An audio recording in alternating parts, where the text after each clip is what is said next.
It's Wednesday. It is absolutely Wednesday. Okay, just have to push a few buttons to get everything started. How are you? I'm sorry.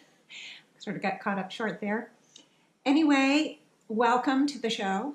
I want to just say right up front, we're having construction at the apartment building that I'm in on the balconies. And the balconies are out in the foyer and it kind of reverberates. The construction guys have been very nice. They said they wouldn't work on my particular balcony until after 10:30, 10:30 my time after the show. So hopefully we're going to keep our fingers crossed that the noise in the rest of the building won't be too much. Anyway, if it is, I just apologize up front. Okay, so today it's more about results. Now, just know for every one I tell you, number one, I could do 20, 30, 50, 100 others. I'm picking and choosing just kind of randomly because it's really hard to make the decision. But also, I wanted to say that I'm not telling you about the results for any reason but to inspire. It isn't about proof. The higher selves really steer away from the whole proof idea because proof involves belief. And they are always, from the start and still now, saying it's not about belief or disbelief. Don't even believe or disbelieve what we have to say, meaning the higher selves. Because whenever we believe something, it creates a glass ceiling. It creates a limit we can't go beyond. And so they aren't about moving into a place of proof. They just say stand in the center of neutrality, and I think I've mentioned this before, and allow the information, the energy in whatever it is that you're working with at the moment, and just see if you resonate with it. Instead of making judgments, criticisms, beliefs, oh yes, whatever, just stand in the center of neutrality. In that way is where the real power is, because the energy then will just work. The information will just come in and you'll be able to discern afterwards. Okay. I mean, if it resonates with you or not. The other thing I want to say is that I'm giving you a lot of results, but I know when I started out in Joan Culpepper's groups, I felt completely intimidated by everyone around me. They all could see things, hear things, sense things, understand things, know things, and I'm like sitting there like a rock. I am clueless, so clueless. And I never thought in a million years that I'd be able to do the kind of things that I'm doing now.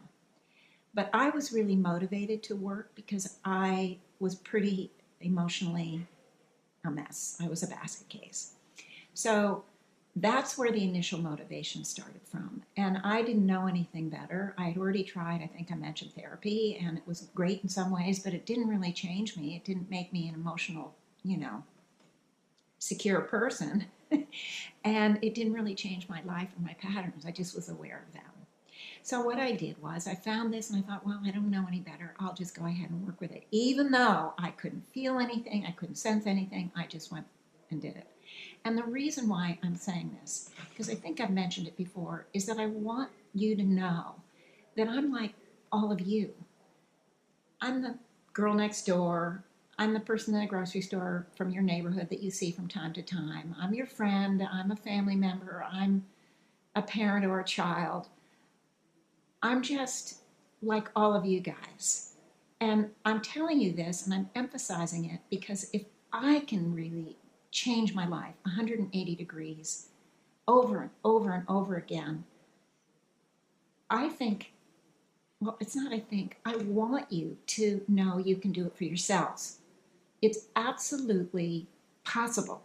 And now we have this energy called the evolutionary thrust that I'm going to talk about next week that's really helping all of us. You don't have to spend the years and years that I did. My clients are moving forward really fast. The people that come to my groups, and I hear from people that listen to the show on the radio, you can really move a lot faster than I ever did because I started when the frequency of the energy was still fairly dense. It was fairly low.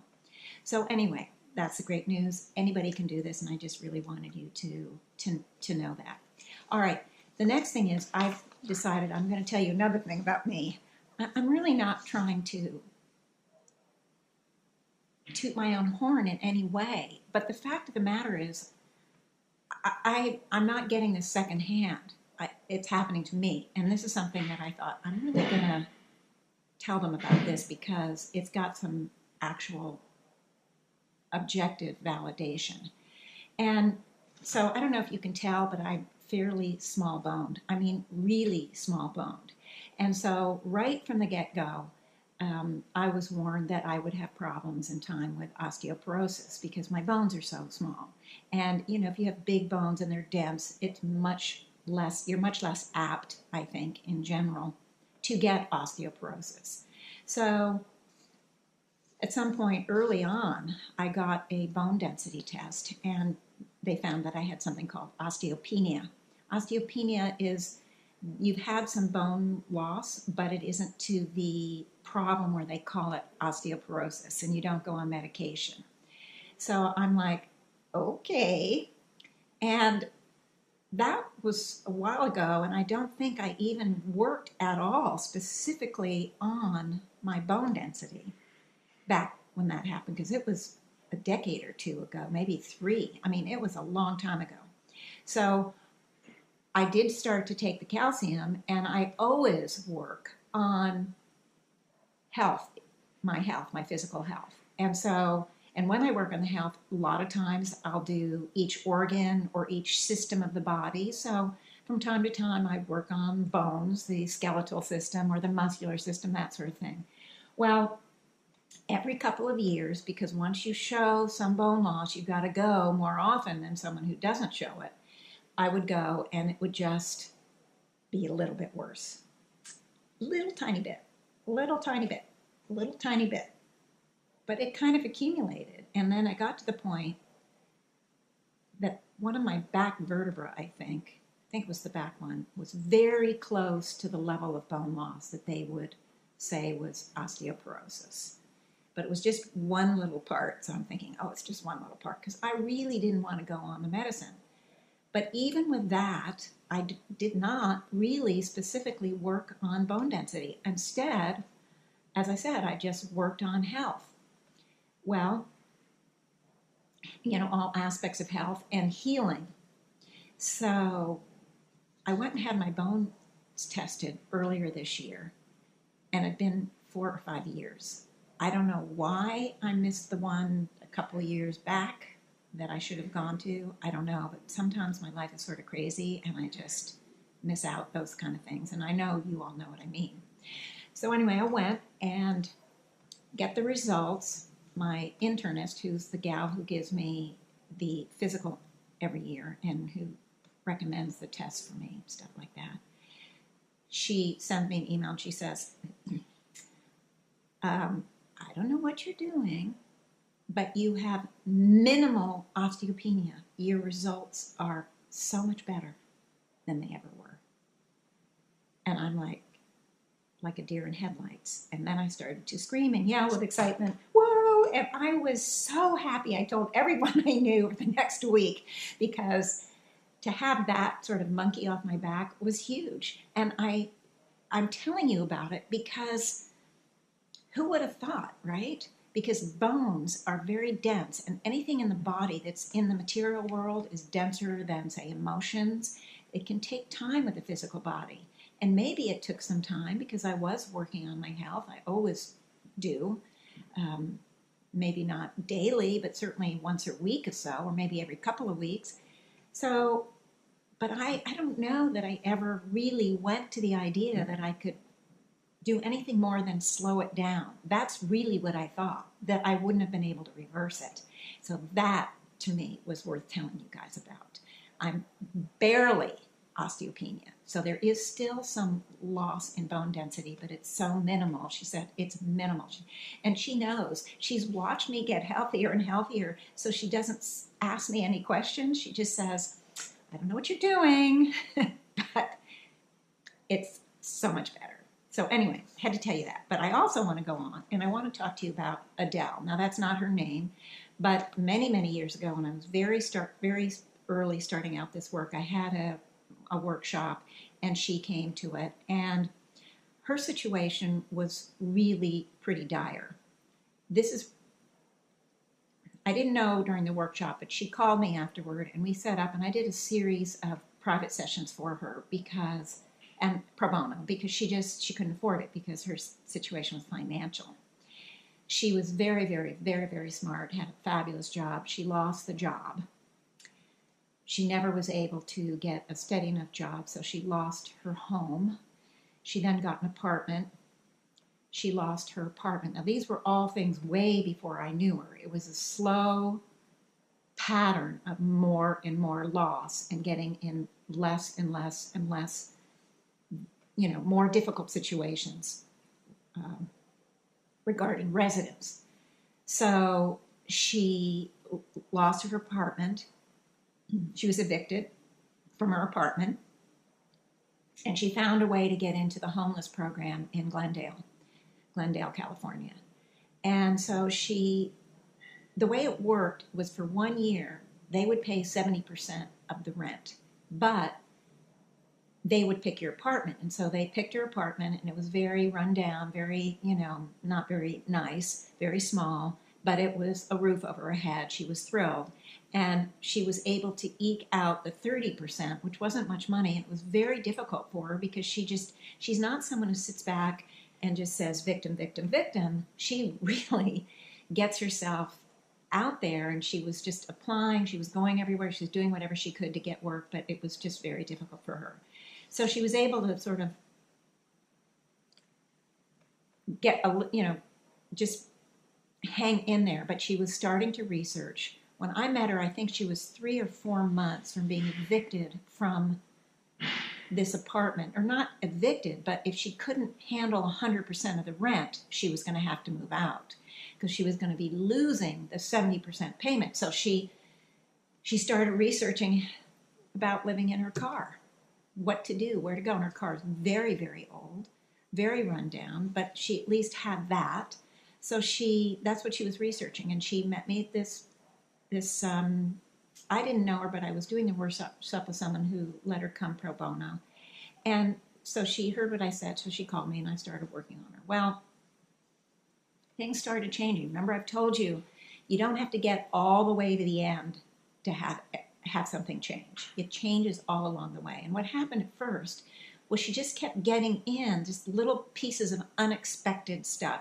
A friend here, a friend there, some, suddenly out of the blue, some refund tracks her down from many years before, whatever. And she started to have these little bits of money coming in to help her with that 70%. And she was always trying to get work. And then she got this job after, she'd have a job here or there for a day. And then she got a job that was 3-day weekend, Friday, Saturday, Sunday, where she was demonstrating food in grocery stores. And it paid her enough per hour that it was going to be able to pay the whole 100% of the rent. So she no longer was going to have to move out of the apartment, that small, run-down apartment, but at least she wasn't going to have to live in the car. So then she's very, very thrilled. She's working and doing this job. She's putting a little money aside. It's a little bit more even than 100% of the rent. And something isn't right, so she goes to the doctor, and she's on disability. So, not disability, she's on Medicaid. So she goes to the doctor, and she finds out she has cancer. Now, she could have thrown up her hands and said, "Oh, what is this work good for? Oh my God, I'm just starting to feel secure because I've got this job that I can keep my apartment when I get cancer." Okay, you'd think she'd throw up her hands, but she didn't. Instead of focusing so much on because she was doing the work for herself. I forgot to tell you that part. She made up little cards that she had laminated. And she'd have these cards in her car, in her bathroom, in her living room, in her kitchen, whenever she was standing around chopping food, she would be doing the work to neutralize whatever the causes were, whatever the issues were that she was manifesting in her outer reality. Now, so what she did was she shifted her focus to the illness, to the cancer. Worked. And she had surgery. She had to have surgery, and she had to have three sessions of radiation, I'm pretty sure, something like that. Anyway, but she's getting it now because she's on Medicaid. So She's done 2, and out of the blue, now meanwhile, she's also gone back to working on the financial. She's working on both. She gets an email out of the blue from a company that says, we'd like to hire you. Now, she had sent a resume to that company months, like 6 or 8 months before. And the company says, we weren't hiring until now, and we'd like to have you come in if you're interested. So she goes and interviews. They love her. They said, yes, we want to hire her. Now, this is a full-time job, paying her at the same rate that she was being paid before she lost that job years before. And she was able to go from take the public transportation, so she didn't have to drive her car. So she didn't have to worry about parking or gas or the wear and tear on her old car. I mean, it was like the dream job. And it was supposed to be for 6 months, but she was so good, they just kept extending it. And so it went from 6 months to a year and a half to 2 years. But here's another kicker. She knew that if she got the job before she had her 3rd radiation, that she would have to pay for it. And then, there's always a delay. You don't get on the medical plan unless you've been to a company for 3 months or whatever. So she said, oh, can I wait 2 weeks before I start? And they said, sure. So she has the radiation, the last one, and she then got the job. Now that, my dears, was fabulous. And anyway, so she's doing well, and she did get another car, I think, or whether she fixed up this car, but she moved out into another apartment. I mean, things are really looking up in her life, and and that was financial. Okay, another one. This is a one-shot deal I thought might be fun to hear about. As somebody came in my meetup group, and at that time, I think it was a couple of years ago, I had said, anyone who comes to the meetup, I'm going to do a healing on you. Now, it's only a mini healing, but anybody who wants something, some help with something, I would do it. So this gal came, and I'd say about half of the people each time, or at least a third of the people I'd never met before. And this gal came in, and I didn't know her, and there were 23 or 5 people that day, so I had a lot of healing to do. I remember that day it took me almost 4.5, 5 hours to get through everybody. And even some didn't have a healing because they said, oh my God, all you did on other people really, I feel like I had my problem addressed, because I always teach people how to use other people's healings to help yourself. So that's what they were saying. But in any case, she comes in and she asked, each person could ask for one thing for me to work on. It didn't really matter. So I don't remember what she wanted. But I go in and immediately, because I often see symbols, I saw her as a little girl running around trying to avoid what looked to me like bombs coming out of the air. But here we are in America, and I'm thinking, it must be symbolic. There must not be bombs. It must be something else coming out of thin air at her. And so that's what I said, and I went on to do the healing, and I don't remember the healing at all. What I didn't know, because I don't have time when I'm doing these things to stop and talk with each person. I literally go from one person to the other. My eyes are shut the whole time, and I really don't know how someone is reacting or not reacting. I mean, for all I know, they could be doing this, I don't know. But in any case, she called me like 3 days later, and she says, I don't know if you remember me, but blah, blah, blah, my name is such and such, and this is, I went, oh yeah, sure, because I certainly remembered her. And she said, well, what you didn't know was the minute you started talking about bombs, I started to cry, and I didn't hear anything else you said. Because I grew up in Iran, I think she said, and I was there when Iran was being bombed, and I was a young girl. So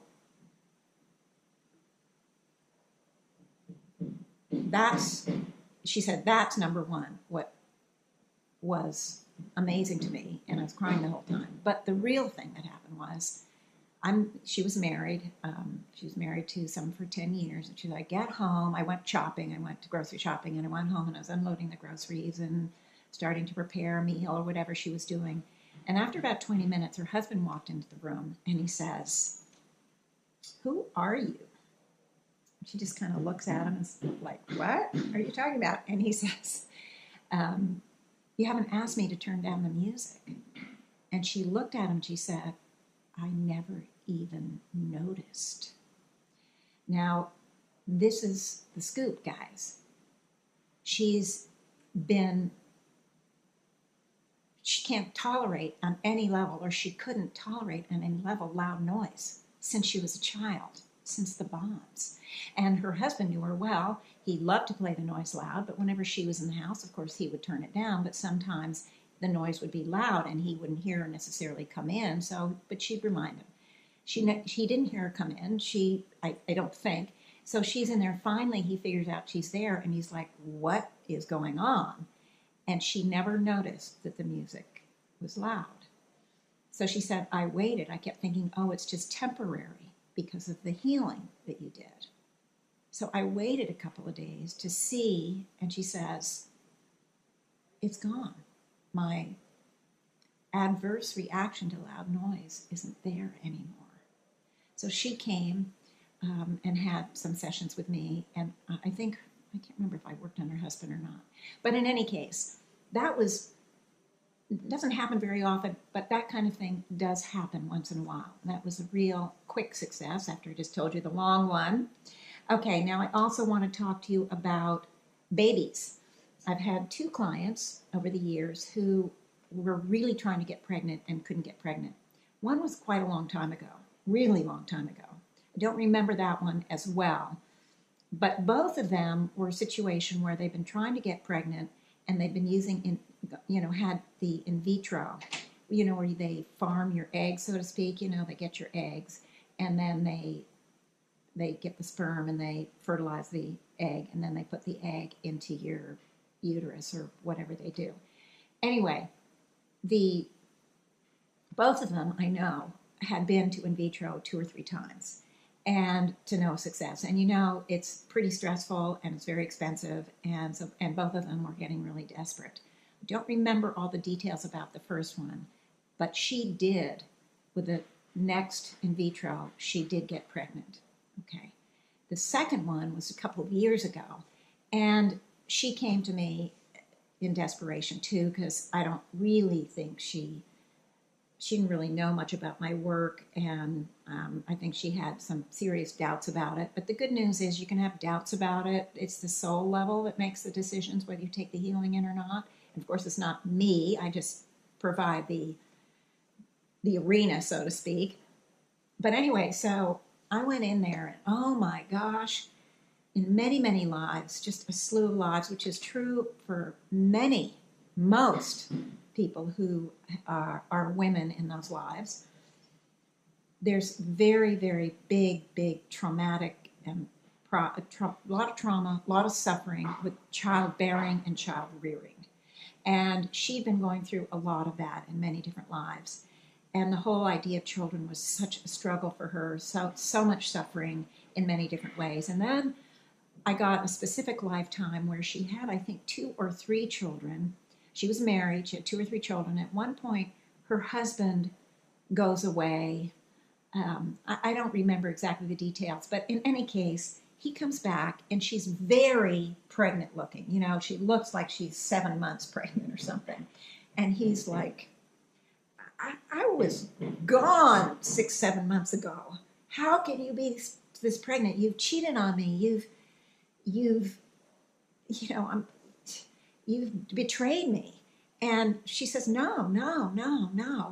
Oh my gosh, no. Well, he, out of jealousy and rage, he beats her and she dies from blood loss. And it turned out that she was pregnant with twins. And of course, I don't know that they knew that because that was pretty many years ago. And I think it was pretty, I don't know. But in any case, I knew that. So from the higher selves. And so what happened was, after that life, she knew she hadn't cheated. She didn't know why she was so big so early. But she's like, she made a vow, guys. I'm never going to have children again. She had a vow. And that vow followed her from that life, which was probably hundreds, if not 1,000 years ago. It was a long time. I'm not even sure it was on this planet, but it was really long. And so I went in there and I worked on that vow. Because at the mind level, here in this life, she really wanted children. It was old vow, not relevant to where she is now, so we worked on it. And in fact, the next in vitro, she did get pregnant. She now has a nice, pretty, gorgeous little girl. So there you go.